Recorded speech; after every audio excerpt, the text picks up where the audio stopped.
আপনার সন্তানকে যদি আপনি নাম্বার 1 বানাতে চান, একটা আমি জিনিস বলি, তাহলে এখন আপনি নিজে বুঝবেন। দেখেন আমাদের নাবিল একাডেমিতে বহুত প্রত্যেকদিন কয়েক হাজার করে হচ্ছে কাগজ আসে, তার মধ্যে আমরা কমন একগুলো কাগজ পাই। সেটা কি জানেন? স্টুডেন্টরা চিঠি লেখে আমাদের পেজে, আমাদের ওইখানে যারা প্যানেল আছে তাদেরকে, তারা ওই কাগজগুলো আমার ছোট ভাই ডক্টর নোবেল কখনো কখনো আমার কাছে পাঠায়।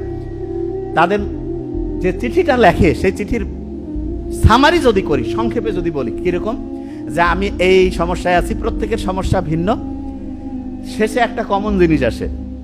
বিশেষ দ্রষ্টব্য দিয়া লিখছে 2 পৃষ্ঠায় যে আমি যে সমস্যা বলছি এইটা কোনোভাবে যাতে আমার আব্বা আম্মা না জানে। আপনি দেখেন ওরা আমাদেরকে বিশ্বাস করতেছে, অথচ মা বাবা হচ্ছে সন্তানের জীবনের শ্রেষ্ঠ অ্যাডভাইজার, শ্রেষ্ঠ কাউন্সিলর। মা বাবা যদি ঠিক হয় অ্যাডভাইজার হিসাবে, কাউন্সিলর হিসাবে, আমরা যারা কাউন্সিলর হিসাবে আলাদাভাবে এই আমরা টাকা নিয়ে দিই। দেখেন আমরা কিন্তু ফ্রি দিলাম সেটা অন্য, কিন্তু নর্মালি কি হয়, যে কোনো আপনি দেখাইলেন একটা ফি নেয়, অথচ মা বাবা হচ্ছে সুপার অ্যাডভাইজার, সুপার কাউন্সিলর। আপনি আপনার সন্তানের কাউন্সিলিং কেন করতে পারছেন না? এখানে আবার একটা ইন্টারেস্টিং জিনিস বলি। এক প্রফেসর, নাম নিব না, চিনে ফেলবেন, উনি একদিন বলতেছেন, নাবিল আমার ছেলেটার একটু কাউন্সিলিং করো তো। আমি বললাম, স্যার আপনি তো অনেক লক্ষ লক্ষ মানুষের কাউন্সিলিং করছে। কয় আমার বেটা আমার কথা শুনে না। কেন? আমি বললাম, স্যার, আমি তখন স্যারের সাথে আলাপ করলাম যে কি কারণে। বলতেছে সে সবাই এসে স্যারকে বলে, দেখেন ইন্টারেস্টিং খুব জিনিসটা, এটা কিন্তু শিখতে হবে, খুব ইন্টারেস্টিং জিনিস। সবাই এসে স্যারকে টাকা দিয়ে দেখাচ্ছে, স্যারের বেটা, স্যারের ছেলে স্যারের কাছে শুনতেছে না। আমি বললাম, স্যার কারণটা কি আপনি ধরতে পারছেন? বলছে বুঝতে পারতেছি না। আমি বলছি সমাধানটা আমার কাছে আছে। বলছে কি সমাধান? দেখেন বুঝতে পারবেন। দেখেন আপনি চিন্তা করেন, এখন আপনি একটা ইন্টারেস্টিং জিনিস দেই। আপনি অভিভাবক, দেখেন খুব ইন্টারেস্টিং।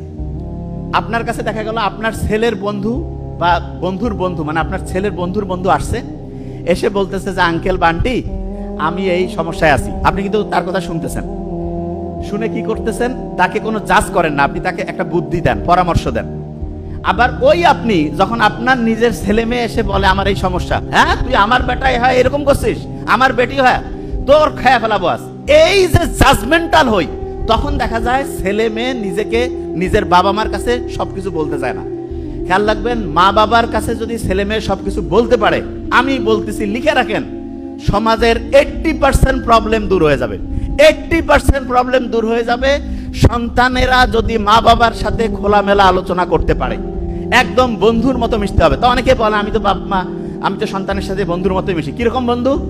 খরক বন্ধু। দেখা যায় সন্তানের ভালো হইলে আসি, যে কোনো খারাপ কিছু হইলেই এই তুই এটা করছিস, এত বড় ভুল করছিস, তোর শেষ। তোর আব্বা আসুক, তোর আম্মা আসুক, মানে আব্বা আম্মাকে বলতেছে, আম্মা আব্বাকে বলতেছে, একটা গ্যাঞ্জাম লাগাই দিল। নো, এটা করবেন না। আপনি তাকে চিন্তা করবেন যে তার অবস্থায় আপনি থাকলে আপনি যাকে বলতেছেন তার কাছ থেকে কি আচরণ আশা করতেন, এবং ওই সন্তানটা যদি আপনার না হয়ে আপনার বন্ধুর বা অন্য কারো হইতো, আপনি যেই অনুযায়ী তাকে হচ্ছে ঠিকভাবে দিক নির্দেশনা দিতেন, সেটাই করতেন। আচ্ছা আমি একটা জিনিস বলি, খুব অসাধারণ মানুষ যারা, অনেক সময় আমরা দোয়া নিতে যাই না, এই বলেন না কেন দোয়া নিতে যাই না? আপনি কারো কাছে দোয়া নিতে গেছেন, খুব অসাধারণ মানুষকে জিজ্ঞেস করে, এই তুই কি কি জীবনে করছিস, চুরি বাটপারি ধান্দাবাজি? নো, বলে তোমার জীবনটা সুন্দর হোক, তোমার জীবনটা ভালো হোক, জীবনে উন্নতি করো। ঠিক তেমনি করে আপনার সন্তান যেই অবস্থায় যেই পরিস্থিতিতে থাকুক, আপনার উচিত তাকে হচ্ছে উৎসাহিত করা, তুমি জীবনে অসাধারণ কিছু করো, ভালো কিছু করো। আর যে কোনো খারাপ জিনিসের কথা সরাসরি করবেন না যে এটা কর এটা করবেন না, এইভাবে বলিয়েন না, এক্সাম্পল দিয়ে বলেন। আপনার বাসায় একজন সুস্থ আছে, একজন অসুস্থ, হেল্প কি সুস্থ লোকের বেশি দরকার না অসুস্থর? এটা কি কঠিন কাজ? কার দরকার? অসুস্থের। একজন নাম্বার পাইছে 80 আর একজন 40, পড়াশোনায় অসুস্থকে 40, এরা ভালো উত্তর দিচ্ছে, ভেরি নাইস। 40 হচ্ছে অসুস্থ, তাইলে সেবা শুশ্রূষা কি 80-র বেশি দরকার না 40-এর? কিন্তু আমরা অভিভাবকরা কি ঠিক আচরণ করি? এই যে স্টুডেন্ট বলতেছে নো, তার মানে দেখা যায় 80 পাইলে কয় খুশি আর 40 পাইলে বেজার। তাইলে আসলে কি অভিভাবক হিসাবে আমি আমার কাজটা ঠিক করতে পারছি?